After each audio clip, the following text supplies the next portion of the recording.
You are 2,787 kilometers from the nearest human settlement. Your ship just left. The next one is not coming for months. The island you are standing on has no airport, no harbor, one doctor, and an active volcano that erupted in 1961 and forced every single resident to evacuate. Right now, 251 people live here by choice. You are about to find out why that number is not higher. Tristan da Cunha is not a place that history stumbled upon by accident. Portuguese Admiral Tristan da Cunha sighted it in 1506. Nobody landed because the cliffs would not let them. The British garrisoned it in 1816, partly to prevent any French attempt to use it as a base to free Napoleon Bonaparte from St. Helena, sitting roughly 2,430 kilometers to the north. When the garrison left, a British corporal named William Glass stayed behind with his wife and 2 children and built a colony from scratch. That colony is still there. It has never really grown. The island sits at roughly 37 degrees south latitude, inside the roaring 40s, a belt of relentless westerly winds that made sailing ships dread this entire stretch of ocean. Supply ships arrive infrequently. There is no natural harbor. To get ashore, you do not dock at a pier. You sit offshore in a longboat and wait for a wave to push you in. Everything about this place is telling you to leave, and you just arrived. You have not set foot on the island yet. That is already a problem. Tristan has no real harbor. Edinburgh of the Seven Seas, the island's only settlement, has a small boat landing exposed to Atlantic swells that run 3 to 5 meters without warning. The islanders call getting ashore taking the longboat in. They time the swells. They row hard. They commit. If you flinch or mistime it, the wave breaks over the boat and the rocks handle the rest. The islanders do this routinely. You have done nothing like it. Your core is soft from office chairs. Your hands have no calluses. When the boat drops 2 meters in 2 seconds, your grip fails before theirs does. This is not a dramatic scenario. It is just a transfer from a ship to an island, and it is already more dangerous than anything in your daily life. Assume you make it ashore. The island covers 98 square kilometers of volcanic rock and steep pasture. The central peak, Queen Mary's Peak, rises to 2,062 meters. The terrain is nearly vertical near the interior. Walking to the potato patches, the island's primary cultivated food source, requires serious physical effort every single time. The islanders do it without thinking. You will notice your lungs burning within 10 minutes. The wind does not stop. South Atlantic weather at this latitude does not compromise.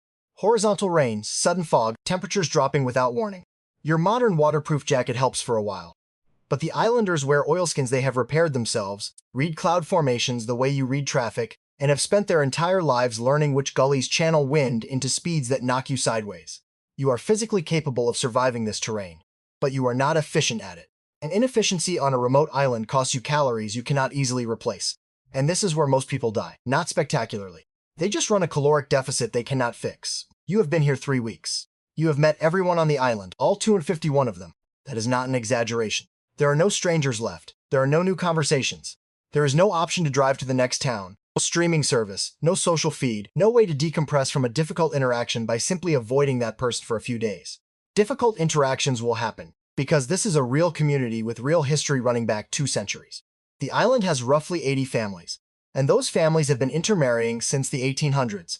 7 surnames cover most of the population: Glass, Green, Hagen, Lavarello, Repetto, Rogers, Swain. The social dynamics run deep and they run long.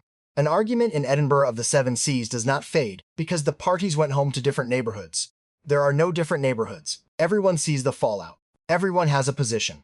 Psychologists studying remote and isolated postings, including Antarctic winter-over cruise and extended submarine deployments, consistently identify what they call the third quarter phenomenon.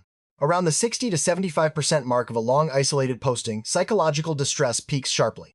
Depression, interpersonal conflict, and cognitive performance all deteriorate at the same time. The crews who handled it best shared one thing: structured roles, purposeful daily work, and social bonds they actively maintained. On Tristan, the islanders have all of this. They were born into it. You were not. You will hit your third quarter wall around month 4. Your sleep will suffer. Small frustrations will feel catastrophic. You will crave stimulation that simply does not exist at this longitude. The island has a community center, a pub, a church, a small museum. You will have visited all of them within the first 2 weeks. Somehow it gets worse. Because there is no exit. If you decide you cannot handle it, you wait for the next ship. The next ship is not coming until it is scheduled to come. That is not a metaphor. That is the actual timetable, and it does not care how you feel. In October 1961, the volcano erupted. Not catastrophically, but enough. A new volcanic cone opened close to Edinburgh of the Seven Seas, and the entire population of 264 people had to be evacuated to the United Kingdom. They lived in Britain for roughly 2 years, returning in 1963. Most of them were miserable in England: the noise, the crowds, the pace. The isolation of Tristan, it turned out, was not a hardship they had been enduring. It was something they had chosen and genuinely preferred. When the option to return was offered, the majority took it without hesitation. That volcano is still active. The island sits on the mid-Atlantic ridge, and the geological forces that built it are still running. You are living above a system that has produced multiple eruptive events in recorded history. There is no predicting when the next one starts. There is also no quick way off the island when it does. But the more immediate danger is medical, and it applies to you every single day. The island has one doctor and a small support staff. Equipment is limited by what ships can carry. If you have a serious cardiac event, a traumatic fall on that vertical terrain, a ruptured appendix, or any condition requiring real surgery, your options collapse within hours. Evacuation to advanced medical care means reaching South Africa or another facility capable of handling the situation. Under favorable conditions, that transfer takes 24 to 60 hours minimum. Under South Atlantic winter conditions, considerably longer. This is documented historical reality.